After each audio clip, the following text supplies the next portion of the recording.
You're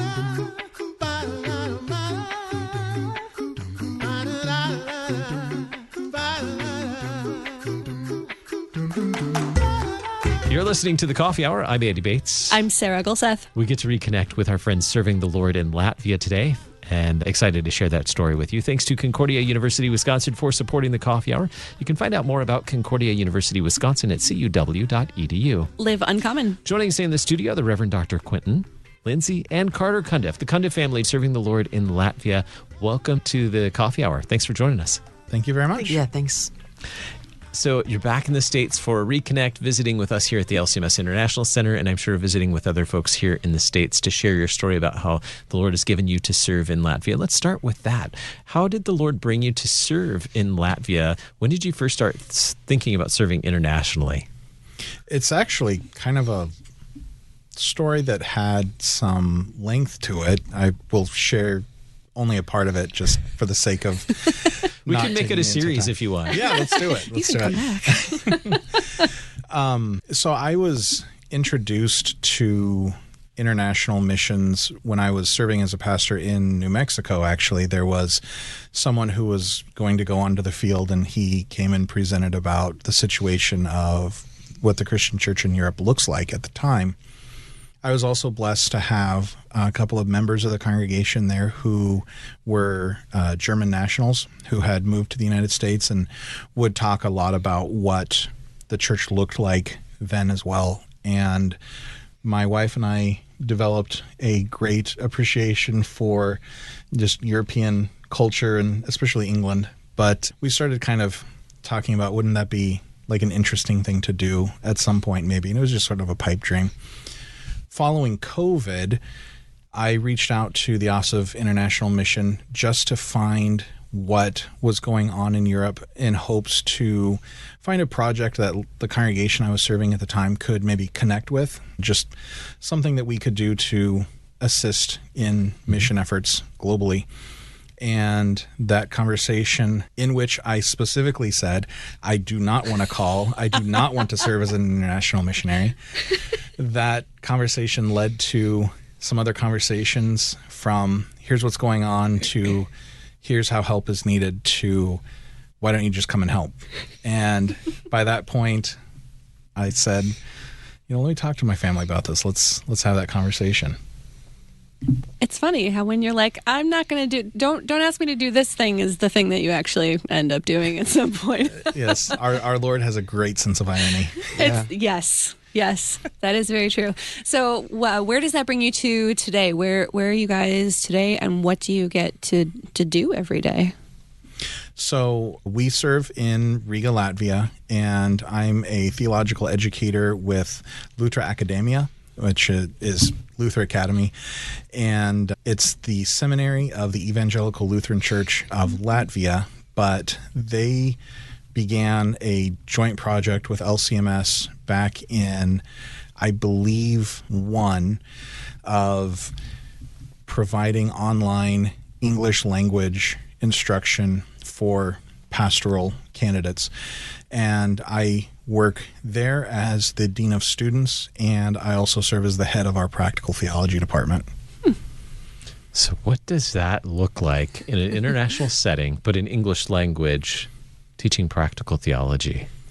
So part of our classes, and this is a really significant component of our program, is intensives. So we actually gather the students together in either Riga or in Wittenberg, Germany, and we do in-person training for some of the practical theology things, right? You can't learn effectively how to lead the liturgy by watching online videos. You can't learn how to do bedside care for someone over the internet.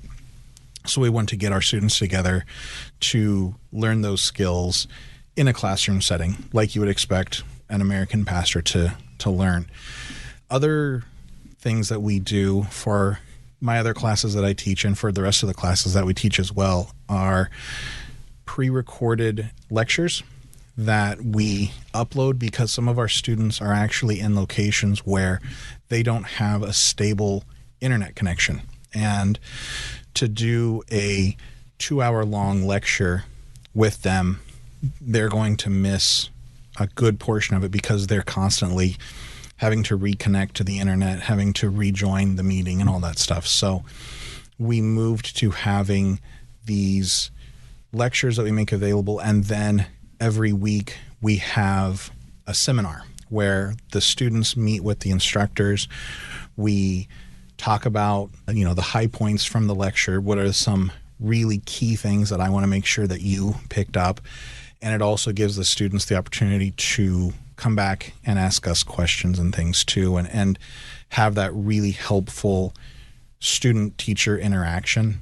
And that is the foundation that we build upon when we have our students in person for intensives, where we can really build those personal communication and those personal relationships so that we can help to actually shape these men to serve our Lord. That sounds like a really great opportunity for the students that you're able to reach through Luther Academy. Lindsay, what was it like for you and for the family to move overseas to a new country, new language? What was that like for you guys? It was definitely not the easiest thing ever. Mm-hmm. We had moved across country from St. Louis when Quentin finished his seminary education. We'd moved with Carter, who was a baby at the time, to the Oregon coast. And so, that's a long distance, change. And obviously it's not nearly as far as moving to Eurasia, but it does sort of prep you in a way to do something like that. It can be difficult being that far from family, but technology is amazing. And, there's Zoom, there's FaceTime, all that stuff. Mm-hmm. So we can stay connected as we can. Mm-hmm. How about for you, Carter? What was that like, making that trip across the ocean to a whole new country, a whole new culture? It was definitely very interesting. So, like Mom said, we moved quite a bit in the States because Dad's a pastor. And so I have my very best friend in the States. And so moving away and having such a drastic time difference, that was harder. And then keeping in touch with family can be difficult at times because you have a long day and then it's, oh yeah, I forgot to call or FaceTime my family or friends. And that's difficult. Yeah. Sure, the long distance and the time difference, I'm sure, makes it challenging. For our family here in Central Time, it's an 8-hour difference for us. So we have to really calculate, the time differences. I actually made a small spreadsheet for our families before we left. Here's the time, for us in Latvia. Here's, the equivalent of your time here, just so they had something visual to kind of latch onto. So, when they have their work day, by the end of their workday, it's middle of the night for us again. So you have to plan things ahead of time, really, or just plan to call on the weekends and, get them out of bed on Saturday morning. No 3 a.m. text messages. Sorry. Well, there might be. Well, that's brilliant, creating a spreadsheet so you can see the time difference for everybody. The visual, I'm sure, is really helpful as well to help them make that connection with you as well. Yes. We actually had a time recently, we were in Latvia. We were doing grocery shopping, I think, and Lindsay's mom called, and it would have been middle of the night, super early morning. 3 or 4 o'clock in the morning, Central Time. And so, of course, when your phone rings and it's at that time, you think, oh no, what happened? What's going on? And she was just up doing something and wanted to call and talk. She's an early bird. So, that's fine. It's just I wasn't expecting you to call at 4 a.m. your time when it's, afternoon for us. I'm like, oh no, what happened? Right. Nothing. She's just chipper and going to work at that time of morning. Making the best use of that time to connect with family, right? Exactly. What have you learned about the culture where you live, the community? Tell us a little bit about the community where you live. We live in the city of Riga along a main thoroughfare. So we see a lot of people going up and down those streets. The general facade for most people is, some people say it's dour. It's very straight-faced. People are very much engaged in their own world. So, smiling at strangers is seen as a really strange thing. Oh, no. And that took a little bit of getting used to. I mean, I'm from Iowa, a small town in Iowa. And if you don't smile at people, then, clearly something is wrong. It is the exact opposite in Riga. So it was a change to make sure that your face is just kind of neutral. So you're not freaking people out on the streets. That would be difficult for Midwesterners. It is very difficult. And then coming back here, like, you kind of have to flip that switch again because, you coming back to the Midwest again, if you're not smiling at people, people wonder what is wrong with you. Other ways you would describe the community in which you live in Riga? So the Latvian people underwent significant difficulties in the 20th century by Soviet occupation, Nazi occupation, and then Soviet occupation again. So I think it's really hard for Americans to begin to grasp what it is to live under communism and the scars that has left on the people, on the culture, are honestly incalculable. The people sticking to kind of themselves or minding their own business, that was a survival tactic, right? Under Soviet occupation, your neighbors could report you for anything. So you don't talk to your neighbors.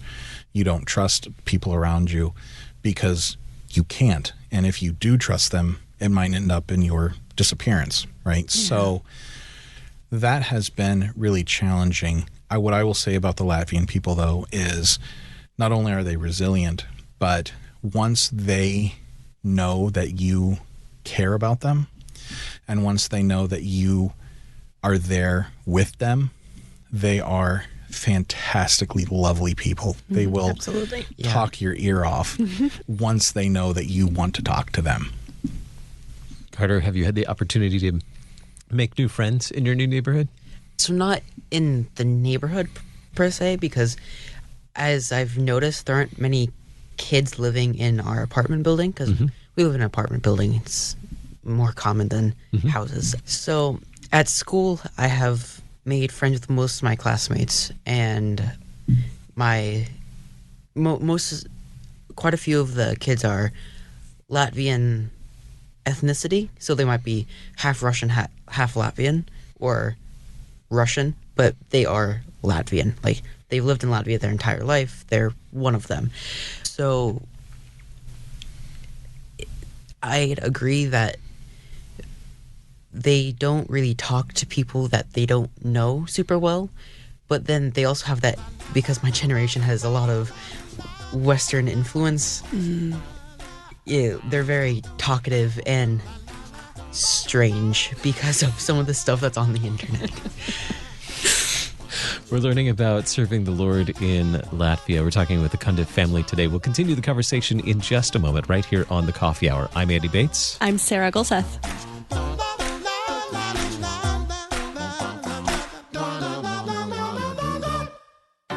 At Concordia University, Wisconsin, we believe you were created for a reason: to use your God-given gifts to help others, to live a life of self-sacrifice in a me-first world, to live a life that's uncommon. Whether you're taking one of 50-plus online programs or learning with us in person on the shores of Lake Michigan, you'll be equipped to make an uncommon impact. Learn more at cuw.edu. Concordia University, Wisconsin. Live uncommon.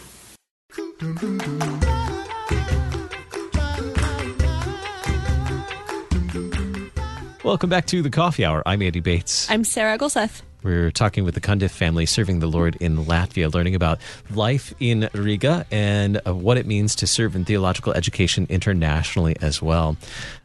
How would you describe the things that Latvian culture values? What are the things that are important to Latvian culture and to the Latvian community around you? For many Latvians, religious and secular alike, family is a very, very high priority for them. Many families play a central role in a person's life, even up to when they're married and have their own family as well. So I would say that's one of the defining features, but then also there's a historically understandable need to maintain their own history and their own identity because they had it almost stripped from them and they don't want to lose that again. So there are song festivals, story festivals, all kinds of celebrations that they can have just to celebrate being who they are. And it's honestly really wonderful to see that and to see how they maintain those connections. When we've gone to some events, you see people dressed up like you would expect to find at a Renaissance fair here, but for them it's traditional clothing, and so it's actually really cool because we did some like reenactment type stuff when we lived in the United States, so we enjoy seeing some of that. That is fun. What is the religious culture like in Latvia? I know you're teaching at Luther Academy, but what does it look like in the greater culture around you in Riga and in Latvia in general? So Christianity it's a minority in terms of the population, in terms of if there is religion, it is going to be Christian more often than not. The Lutheran faith actually was rooted in Latvia by 1523. The city of Riga became Lutheran very early, actually. So they've maintained a certain level of that. As I understand it, after independence in 1991, many Latvian churches were packed. People came back because they weren't allowed to do it under communism. A lot of that has kind of fallen by the wayside, but the Latvian Christians, the Latvian Lutherans in particular, have a truly inspiring level of piety and appreciation for what they have, and it's remarkable to see that, to be able to worship alongside them. And I know it has actually been beneficial to me in my faith to be with them. Let's talk about language. I know that where you teach, it's an English language program, so you're teaching an English language. But what about the rest of life? Do you have language barriers? Are you learning language to be able to interact in the community? Is that a requirement? So we spent like a year doing Latvian language classes. Carter takes Latvian in school. It's a required course in all Latvian schools. Lindsay and I took classes for a year where we were doing class twice a week for an hour. And we got to the point where we can order food at a restaurant. We can do most of our business at like the post office, or we can in general get around. But if someone says something back to me to start a conversation, I'm immediately lost. I didn't think this conversation would get this far. Yeah, so we can do a lot of, daily life things in Latvian, but as far as conversation, that's a lot harder. Latvian is known as one of the harder languages, on the planet. I think right up there with, Czech and Polish or something like that, or similar. So it's not an easy language to learn, and there are only 2 million Latvian speakers on the planet anyway. So, most Latvians, especially in Riga, know some level of English. Whether they have confidence in their English, it's another thing entirely. A lot of them say, oh, I don't have much English, and, they're speaking to you just fine. I do want to say that us only getting to that level of our Latvian language is a failing on our part. We do want to continue on with that, and I will be picking that back up because it's important for a missionary to be able to interact with the people in their language. I'm fortunate in that most of my work actually is simply in English, but as a guest in their country, it behooves me to learn their language. And many of them, as Lindsay said, know a fair amount of English, which helps. But what I find often is I'll try to speak Latvian to them, and they can hear that I'm an English speaker, and they'll just respond to me in English. Carter, what else do you get to do at school? You get to learn Latvian. You've met a lot of friends. What does school and daily life look like for you? Yeah, so that's why I get to school, and so we have some time to just hang out before school starts, and I enjoy that. I hang out with my friend there who's from Korea, South Korea. Oh, nice. And so then we have a terrible locker space. It's very cramped, and it's hard to crouch and get back up with my backpack. So our classes are just like regular classrooms, and so we have our classes. And then for language classes, we have French. We have to take French. I'm taking Spanish next year. Instead of French. Instead of French, yeah. Then we have Latvian because we have to, because living in Latvia. And I would say I'm not terrible at it. I can withhold a conversation for a few sentences. Yeah. Other than, oh, yeah. So in science class, unfortunately, there's a lot of evolution and long, like, evolutionists, all that stuff, all the atheist stuff. Well, let's talk about some of the more important things. We've talked about learning language being an important thing, but what about learning the language of food? Because you mentioned being able to order food in a restaurant. What have you learned about Latvian food, and what have you come to love in Latvian cuisine? So Latvian cuisine is largely influenced by other cultures around them.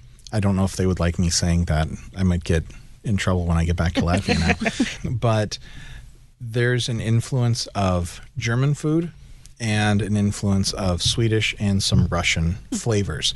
So you kind of combine a lot of those and you end up with the Latvian cuisine.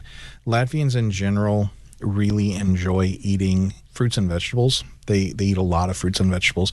They're not vegetarian, mind you, but it's just they're very prevalent, and the vegetables are usually quite affordable. So that's actually really nice. We eat a lot of vegetables while we're there too. The meats are a lot of, like fried cutlet kind of things, sometimes with sauces, sometimes not. There are a couple of Latvian dishes that are kind of iconic. The first is a dish that you would eat at this time of year, which is the cold soup. And that's just what they call it, is cold soup. Yeah. Yeah. It's kefir, which is like a... Fermented. Yeah, it's a fermented buttermilk. Yeah. Kind of. Yeah. Mm-hmm. And it's that with beets, with sugar beets, like pickled beets. So it's bright, like intensely pink. Think Pepto-Bismol. Yeah. Like, yeah. Huh. And it's actually pretty good. They put dill in it as well, which is a Russian flavoring. The Latvian flavoring for a lot of things is caraway. They like caraway seeds, but I think that also is an influence from German cuisine. Don't tell the Latvians I said that. Another really popular dish at Christmas time is gray peas, which I really like. So their peas are little legumes that are gray, but they serve it with bacon and sour cream. So you can't go wrong. Of course. Yeah. It's very tasty. There's one other dish that's pretty iconic that we've learned in Latvia. It's actually, I think it's ported from Russia, but it's called silky kajoks, and it translates to herring in a fur coat. Oh, let me explain. So basically, there's a layer of mashed potatoes and then pickled herring, which is more marinated than like pickled with vinegar. It's more like brined. And beets and a little bit of cheese, green onion, and mayonnaise. I think boiled egg. And boiled egg, that's right. And it sounds horrible. Like that combination. To an American palate, it sounds obscure. Sounds horrible, but it's actually it's pretty good. Surprisingly tasty. Yeah. Yeah. Whenever we have American guests, people who come and visit, we always make sure that we, show them that dish and have them try it. And often don't tell them what it is beforehand. Yeah. I would say it works out. It's been about a 50-50, I think, on whether people really like it or not. But it's nice. And the Latvians do really like to to use mayonnaise in like all of their salads and stuff. So Interesting. yeah, so I mean, if you're like a big pasta salad fan in the United States, you'd be all right in Latvia. Very good. Carter, do you have a favorite Latvian dish? I will eat just about anything. That's fair. Latvian food is really not a problem for me. Fantastic. Are there like desserts that are Latvian too? Yeah. Not every culture has like dessert, but Yes. Yeah. There's a tradition. Sorry. It's a tradition. Well, there are two traditional. Well, not. There are two that are very popular. I'll say that. So there's one that is in the shape of a pretzel, kind of. Oh. But it's like it doesn't have any holes, and it's like covered in sugar, and it's like crumbly. It's really tasty. It's like a pastry, right? Yeah. And then there's honey cake. I don't know it. I don't know how it's layered. Dad definitely does. He's the cook in the family. He knows how all the food works. It's just really thin layers of this honey cake with like a light frosting in between the layers, and it's pretty traditional. There's also things like it's like a bread pudding almost made with rye bread, because rye bread is huge in Latvia, and I don't know how to describe it other than it's blended, and then usually you have a little bit of like sweetened cream on top. These all sound horrible, I know, but in reality, they're not bad at all. It's rye bread with raisins and some cream and usually some berries and stuff. It's sweetened. It's quite nice. that sounds delicious. It does. I'm actually hungry now. I'm so hungry now. How can we stay informed on the Lord's work in Latvia, especially at Luther Academy, and follow what's going on with the Cundiff family? So we definitely have a newsletter that I put out every month, and then we also have our Facebook group page called The Cundiffs in Latvia. Very good. We'll share that in the program notes today. Thank you so much for being our guest, Cundiff family, and sharing your story and about the Lord's work in Latvia. Thanks for joining us today. My pleasure. Thank you. Yeah, thank you. You've been listening to The Coffee Hour. I'm Andy Bates. I'm Sarah Gulseth. The Coffee Hour with Andy and Sarah is a production of KFUO. To support the Coffee Hour and KFUO Radio, visit KFUO.org. You can also text KFUO to 41444 or send an email to gifts@KFUO.org. And you can call us at 800-844-0524. KFUO. Christ for you, anytime, anywhere.